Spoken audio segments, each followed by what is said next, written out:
Bluey nie je len seriál o šteniatku a jej rodine. Je to seriál, ktorý potichu buduje podrobnú časovú os počas 3 sérií, pričom preskakuje medzi minulosťou, súčasnosťou a budúcnosťou. Ale väčšina ľudí sa nikdy nezastavila, aby si to všetko poskladala dohromady. Dnes to urobíme presne tak. Toto je kompletná časová os Bluey, od úplného začiatku až po všetko, čo vieme o tom, čo príde ďalej. Začníme ešte predtým, než sa Bluey narodila. Predtým, než bol Bandit otcom. Predtým, než bola Chili mamou. Obaja boli len deti, ktoré vyrastali v úplne odlišných svetoch.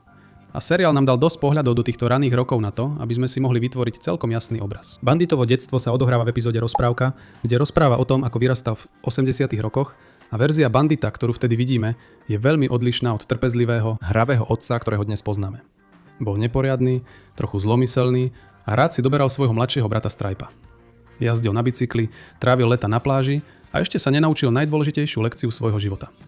Ako sa naozaj postarať o niekoho menšieho, než je on sám. Detstvo Chili bolo oveľa ťažšie. Jej celé meno pred svadbou bolo Chili Kettle a vyrastala s otcom, ktorý bol vojak, čo znamenalo, že bol často preč z domu, a matkou, ktorá bola chorá.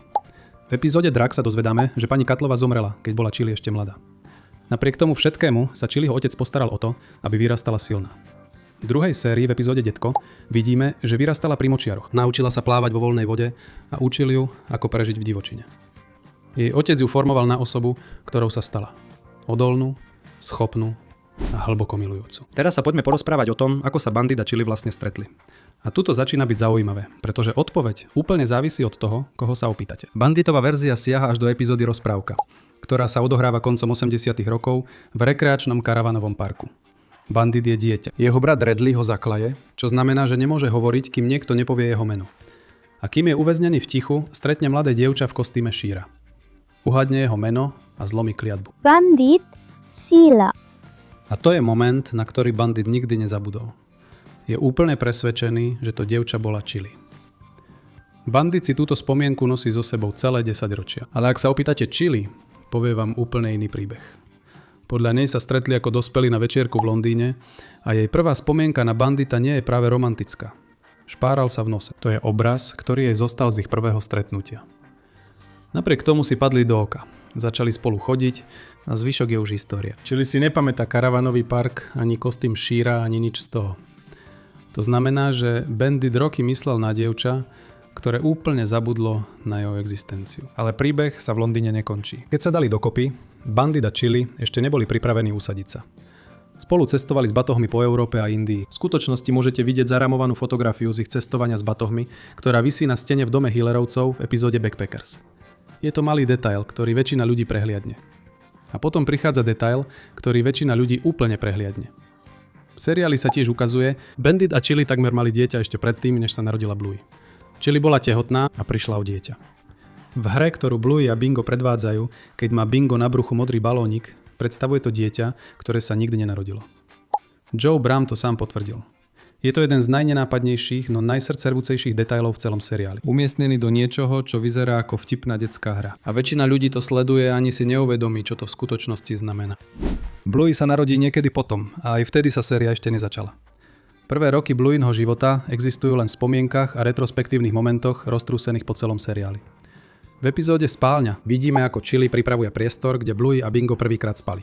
Vrátane postielky, ktorú používali ako bábätka. A v epizóde Preteky bábetiek sa dozvedáme, že Bluey bola v skutočnosti posledná zo svojich kamarátov, ktorá sa naučila chodiť. Už ako bábätko poznala Coco, Snickersa a Judaha. Boli to jej úplne prví kamaráti, ešte predtým, než vôbec pochopila, čo je to priateľstvo. Svoje prvé kroky nakoniec urobí v kuchyni, keď ide k Chili, pretože chce objatie, čo je pre Bluey úplne typické. 2 roky po Bluey prichádza Bingo. O najranejších rokoch Bingo však nie je veľa detailov, ale vieme, že Bandit ju nosil v nosiči na hrudi. Zatiaľ čo Chili sa venovala Bluey. Vidíme to v epizóde Ocko bábätko. Už od samého začiatku mala Bingo so svojím otcom špeciálne puto, ktoré sa tiahne celým seriálom. Predtým, než sa seriál oficiálne začne, Bluey vlastne navštevuje inú školu. V epizóde Bob Bilby spomína, že si už predtým vzala domov triedneho maskota, čo znamená, že bola žiačkou u slečny Retrieverovej ešte predtým, než sa pridala do triedy Calypso. Tento detail sa dá ľahko prehliadnúť, ale znamená to, že existuje celá kapitola Blueynej ranej školskej dochádzky, ktorú seriál nikdy úplne nepreskúmal. Hlavná séria začína epizódou Kuzilafon. Tu sa prvýkrát poriadne stretávame s rodinou Hillerovcov. Bluey, Bingo, Bandit pracuje z domu ako archeológ a Chili pracuje na letisku. Prvá séria má viac ako 50 epizód. a pokrýva širokú škálu emocionálnych tém. V epizóde Napodobňovač sa Bluey učí o smútku po tom, čo zomrie malý vtáčik.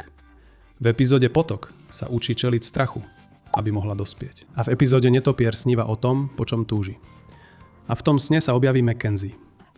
Či je to začiatok jej citov k nemu, alebo len náhoda, necháva seriál otvorené. Druhá séria prichádza 2 roky po debute seriálu s ešte väčšími odhaleniami. Epizóda Bingo nám dáva oveľa hĺbší pohľad na Blueynu mladšiu sestru, jej lásku k prírode, jej schopnosť byť sama a jej fascináciu chrobákmi. A epizóda Driemoty, kde Bingo cestuje vesmírom v sne a uvedomí si, že je čas dospieť, patrí medzi emocionálne najsilnejšie epizódy celého seriálu. Druhá séria nám tiež prináša jeden z emocionálne najťažších momentov celého seriálu. Hospitalizáciu Bingo. V epizóde Bumpy a múdry starý vlkodav sa Bingo ocitne v nemocnici. Seriál nikdy presne nepovie prečo, ale vzhľadom na to, tvorca Joe Bram hovoril o tom, že jeho najmladšia dcéra bola hospitalizovaná kvôli ochoreniu súvisiacemu s astmou, keď mala 3 roky. A keďže lekár v epizóde počúva Bingo pľúca zozadu, čo lekári robia špeciálne pri respiračných problémoch, väčšina fanúšikov verí, že Bingo bola hospitalizovaná kvôli astme. Je to jeden z najosobnejších a najemotívnejších príbehov v celom seriáli. Z druhej sérii sa tiež dozvedáme o bábätku, o ktoré prišli prostredníctvom seriálu a zároveň tu potichu v pozadí rastú základy budúceho vzťahu Bluey s Mackenzie. Práve v druhej sérii sa začína aj nový románik, ktorý sa neskôr stane veľmi dôležitý.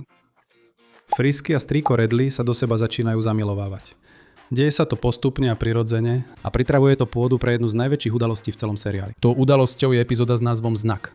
Najdlhšia epizóda, akú kedy Bluey vytvorila a jedna z najdôležitejších. Frisky a Redley takmer zrušia svoju svadbu kvôli hádke, ale nakoniec si všetko vyjasnia a vezmú sa.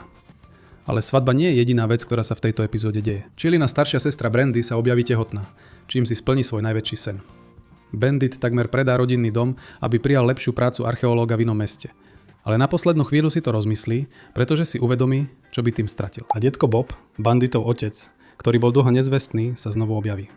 Bol v Indii. Tento diel uzatvára dejové línie, ktoré sa budovali počas celého seriálu. Preto trvá viac ako 30 minút. Každá sekunda stojí za to. A potom prichádza posledná epizóda 3. série. Prekvapenie. Epizóda, o ktorej stále hovorí celé fanúšikovské spoločenstvo. Bluey naháňa bandita s vystreľovačom loptičiek.